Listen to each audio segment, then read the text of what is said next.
Continuamos hoy, amigo oyente, nuestro viaje por el Evangelio según San Mateo.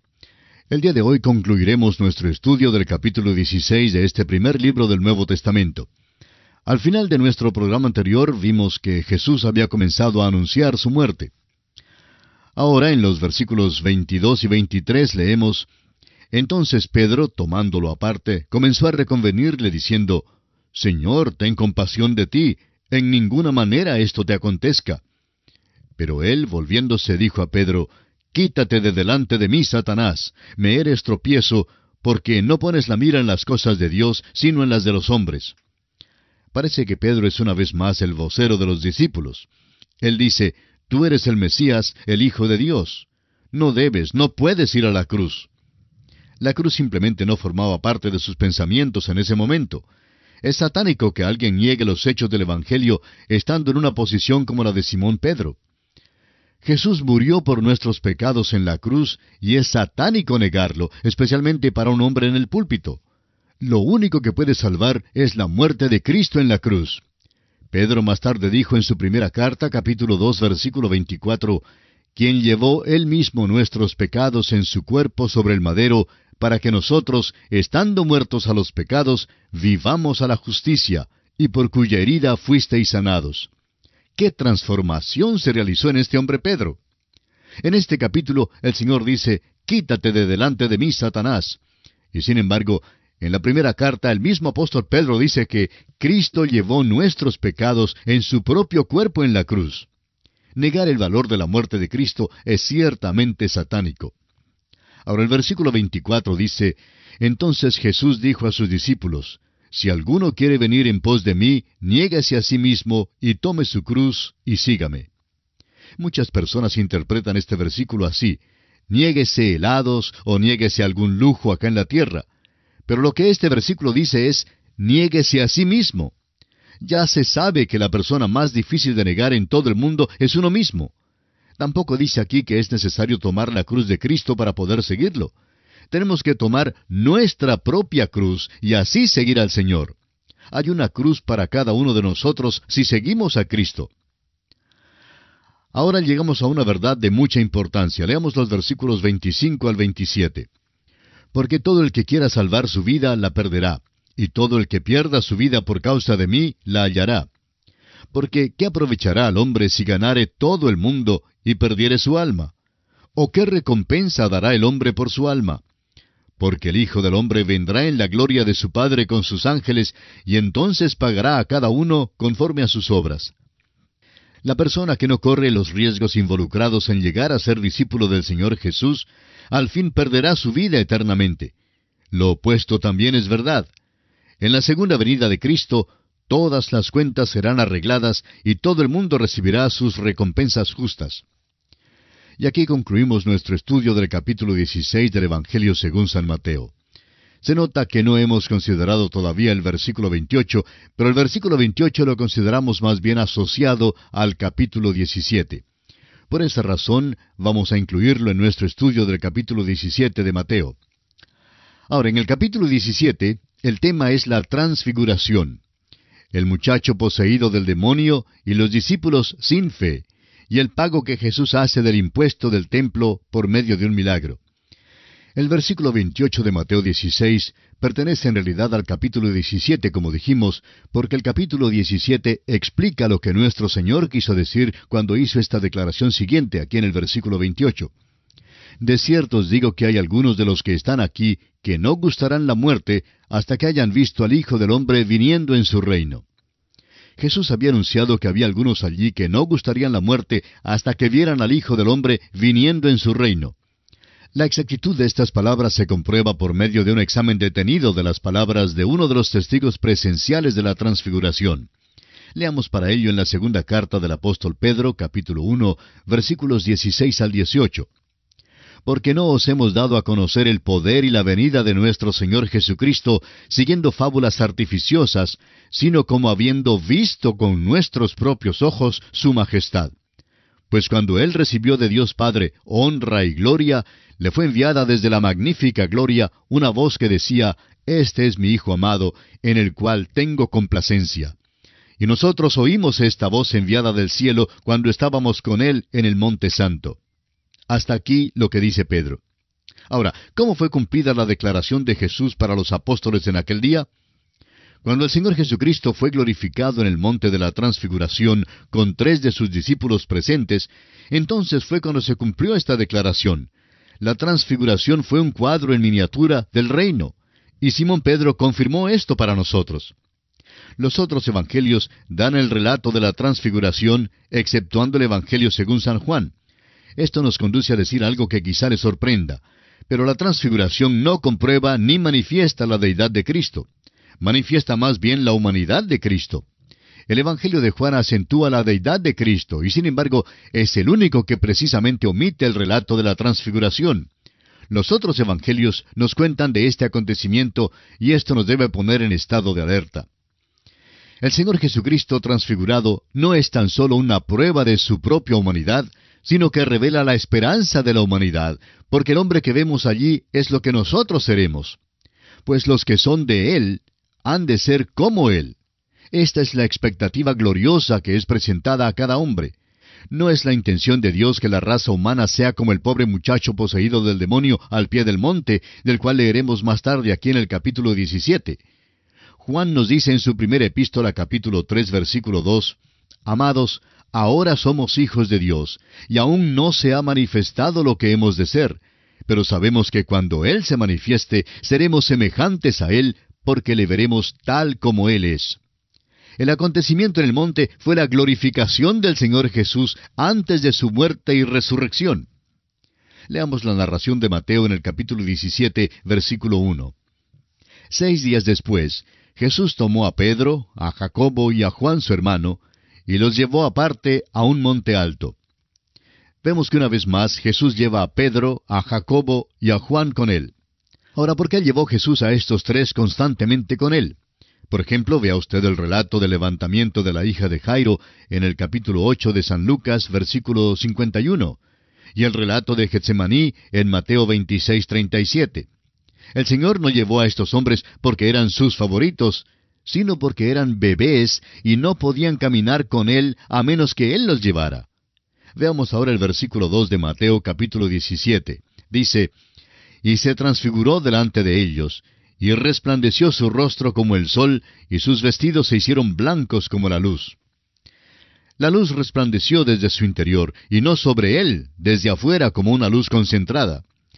Evidentemente Adán y Eva estaban cubiertos con alguna clase de luz antes de la caída en el pecado. En la caída, el hombre llegó a estar desnudo.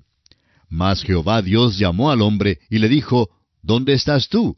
Y él respondió, «Oí tu voz en el huerto, y tuve miedo porque estaba desnudo, y me escondí». Recuerde usted que así leímos en Génesis 3, versículos 9 y 10. Adán y Eva estaban cubiertos con alguna clase de luz, y cuando cayeron y perdieron esa luz, entonces descubrieron que estaban desnudos. Fue la humanidad de Jesús la que fue transfigurada. La transfiguración, pues, manifiesta la perfecta humanidad de Jesús. Entraremos en mayores detalles cuando nos corresponde estudiar el relato que hace el Dr. Lucas de la transfiguración. Por ahora, queremos decir que la palabra transfiguró es una palabra muy interesante. Es la palabra metamorfosis, que significa un cambio de forma o de estructura. El pequeño gusano velludo algún día llega a ser una mariposa linda por medio del proceso de la metamorfosis. Este cuerpo mío que sufre a causa de las enfermedades, algún día será también transfigurado. Y aquellos que vivan, cuando se efectúe la venida de Cristo, serán cambiados, transfigurados. Esta es la mayor esperanza de la humanidad. Ahora el versículo 3 de Mateo 17 dice, «Y he aquí les aparecieron Moisés y Elías hablando con él». Moisés era el representante de la ley y Elías era el representante de los profetas. Moisés había muerto y Elías había salido de este mundo en un carro de fuego. El Dr. Lucas en su relato nos dice que estaban discutiendo su muerte que se aproximaba ya en Jerusalén. Y en el capítulo 9 del Evangelio según San Lucas, versículos 30 y 31 dice, «Y he aquí 2 varones que hablaban con él, los cuales eran Moisés y Elías, quienes aparecieron rodeados de gloria, y hablaban de su partida que iba Jesús a cumplir en Jerusalén». La ley y los profetas testimoniaron la muerte del Señor Jesucristo. Ahora el versículo 4 de Mateo 17 dice, Entonces Pedro dijo a Jesús, Señor, bueno es para nosotros que estemos aquí. Si quieres, hagamos aquí 3 enramadas, una para ti, otra para Moisés y otra para Elías. Simón Pedro nunca podía resistir la oportunidad para abrir la boca. Cada ocasión la consideraba como auspiciosa y así generalmente decía algo. La mayoría de las veces Pedro decía lo que no debía haber dicho, por lo menos antes del día de Pentecostés. Pedro trataba de poner a Moisés y a Elías a la par de Jesús, y por supuesto justamente fue reprochado.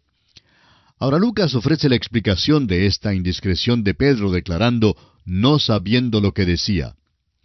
Pedro debió haberse quedado callado más bien. Ahora el versículo 5 dice, Mientras él, es decir, Pedro, aún hablaba, una nube de luz los cubrió, y he aquí una voz desde la nube que decía, Este es mi Hijo amado, en quien tengo complacencia, a él oíd. Este es el testimonio de Dios el Padre a Jesús el Hijo. Jesús es la autoridad final en asuntos de la revelación. Lo que Moisés, Elías y los profetas tenían que decir fue maravilloso. El escritor a los Hebreos dice en el capítulo 1, versículos 1 y 2, Dios, habiendo hablado muchas veces y de muchas maneras en otro tiempo a los padres por los profetas, en estos postreros días nos ha hablado por el Hijo, a quien constituyó heredero de todo y por quien asimismo hizo el universo. El Señor Jesús, quien vino a esta tierra, es la revelación final de Dios al hombre. El Padre dijo, Este es mi Hijo amado, en quien tengo complacencia. A él oíd. Esta es una gran declaración, y el Padre nunca ha dicho palabras así como estas a ningún otro, porque el Señor Jesucristo es el único que por siempre ha complacido a Dios. Usted y yo, amigo oyente, nunca llegaremos a la presencia de Dios sino hasta cuando estemos en Cristo por la fe. Cuando aceptamos a Cristo como nuestro Salvador, entramos entonces a formar parte del cuerpo de creyentes y tenemos la certeza de que algún día viviremos con Dios. Veamos ahora los versículos 6 al 8 de este capítulo 17 de Mateo. Al oír esto los discípulos se postraron sobre sus rostros y tuvieron gran temor. Entonces Jesús se acercó y los tocó y dijo, Levantaos y no temáis. Y alzando ellos los ojos, a nadie vieron sino a Jesús solo. ¿Desea usted, amigo oyente, tener un buen lema para su vida? Subraya las palabras Jesús solo en su Biblia. Este es un buen lema para todos nosotros. Él es el único camino a la salvación. Él es la única autoridad. Ahora el versículo 9 dice, Cuando descendieron del monte, Jesús les mandó diciendo, No digáis a nadie la visión, hasta que el Hijo del Hombre resucite de los muertos. Los discípulos no debían referirse a la transfiguración de Cristo, sino hasta después de su resurrección. Iba a ser parte de la historia del Evangelio porque nos muestra que Él es el perfecto Cordero de Dios. Él había sido probado por 3 años, fue hallado sin mancha, y ahora está en camino a la cruz para morir por los pecados del mundo. Él era el único que podía morir y procurar nuestra salvación. Por eso es muy importante que entendamos el significado de la transfiguración. Es la máxima esperanza del género humano hoy en día. La esperanza del género humano no se halla en la ciencia ni en la educación. Tanto la una como la otra nos están desilusionando hoy en día. Han creado unos monstruos del tipo de Frankenstein que están causando nuestra propia ruina. Por ejemplo, en la ciudad de Detroit, en el estado de Michigan, en los Estados Unidos, han inventado unos carritos a gasolina que dan muchas dificultades porque contaminan el aire y obstruyen las carreteras. La ciencia, amigo oyente, no puede resolver los problemas mayores de la humanidad. Créame, amigo oyente, la esperanza del mundo simplemente se halla en una persona, y esa persona es el Hijo de Dios, el Señor Jesucristo. Cerciórese usted de conocerlo. Él es su única esperanza. Ahora los versículos 10 al 12 dicen, Entonces sus discípulos le preguntaron diciendo, ¿Por qué pues dicen los escribas que es necesario que Elías venga primero? Respondiendo Jesús les dijo, A la verdad, Elías viene primero y restaurará todas las cosas. Mas os digo que Elías ya vino y no le conocieron, sino que hicieron con él todo lo que quisieron. Así también el Hijo del Hombre padecerá de ellos. Este pasaje siempre ha originado una pregunta en las mentes de muchas personas. ¿Fue Juan el Bautista en realidad Elías? La respuesta, por supuesto, es que no. Pero nuestro Señor está diciendo que no se puede traer a discusión el argumento de que Él, Jesucristo, tenía que ir a la cruz y morir por la sencilla razón de que Juan el Bautista no era Elías. Pero por otra parte, es verdad que según este pasaje, Elías tiene que venir antes de que el Señor establezca su reino. El Señor dijo que si Israel le hubiera recibido como rey, Juan el Bautista podría haber sido Elías. Ahora, si usted nos preguntara cómo podría ser eso, tendríamos que contestar que no sabemos. Hay muchas cosas que Dios hace, amigo oyente, que no las comprendemos. Tenemos que dejarlas en sus manos. Ahora el versículo 13 nos dice, entonces los discípulos comprendieron que les había hablado de Juan el Bautista. Acabamos de ver un cuadro en miniatura del presente día, una situación del reino de los cielos. ¿Dónde entra la iglesia en este esquema? Encontraremos la respuesta a esa pregunta al seguir nuestro estudio. Vamos ahora al pie del monte donde los otros discípulos se hallan en apuros. Cuando Jesús y sus 3 discípulos llegaron al pie del monte, encuentran a un muchacho poseído de un demonio, a un padre desesperado y a los discípulos imposibilitados. Leamos los versículos 14 al 16 de Mateo capítulo 17. Cuando llegaron al gentío, vino a él un hombre que se arrodilló delante de él, diciendo, Señor, ten misericordia de mi hijo que es lunático y padece muchísimo, porque muchas veces cae en el fuego y muchas en el agua. Y lo he traído a tus discípulos, pero no le han podido sanar. Es probable que este fuera el peor caso que había sido traído a la atención de Jesús. Fue también una situación triste, porque los discípulos se vieron impotentes. Este es un cuadro de la iglesia hoy en día que se encuentra en un mundo que es poseído por los demonios y que se ha vuelto loco. La iglesia tiene la psicología, los métodos y el suficiente dinero. Sin embargo, todavía se encuentra impotente. ¿Por qué? Fíjese lo que dice el Señor en el versículo 17. Respondiendo Jesús dijo, «Oh generación incrédula y perversa, ¿hasta cuándo he de estar con vosotros? ¿Hasta cuándo os he de soportar? Traédmelo acá». ¿Qué reproche a los discípulos y crítica por su falta de fe? Hoy en día una iglesia impotente afronta un mundo poseído por los demonios. ¿Cuán pertinente es este reproche para nosotros hoy? Muchas personas que se encuentran en condiciones físicas precarias, con enfermedades críticas, acuden a ciertos sanadores, en vez de dirigirse a aquel que dijo, «Traédmelo acá». Él es el gran médico, Él es quien puede solucionar sus problemas y los míos. El versículo 18 de Mateo capítulo 17 dice, «Y reprendió Jesús al demonio, el cual salió del muchacho, y éste quedó sano desde aquella hora». El Señor reprochó a los discípulos y luego reprochó al demonio. El Señor quitó la causa, el demonio, de la enfermedad de este muchacho y logró su curación. Nada le es imposible al Señor Jesucristo. Hablaremos más sobre este caso cuando lo estudiemos en el Evangelio según San Lucas. Prosigamos ahora con los versículos 19 al 21. Viniendo entonces los discípulos a Jesús, aparte, dijeron, «¿Por qué nosotros no pudimos echarlo fuera?» Jesús les dijo, «Por vuestra poca fe, porque de cierto os digo que si tuviereis fe como un grano de mostaza, diréis a este monte, pásate de aquí allá, y se pasará, y nada os será imposible. Pero este género no sale sino con oración y ayuno». Cuando dice este pasaje que nada es imposible, se refiere al hecho de que nada que sea según la voluntad de Dios para usted.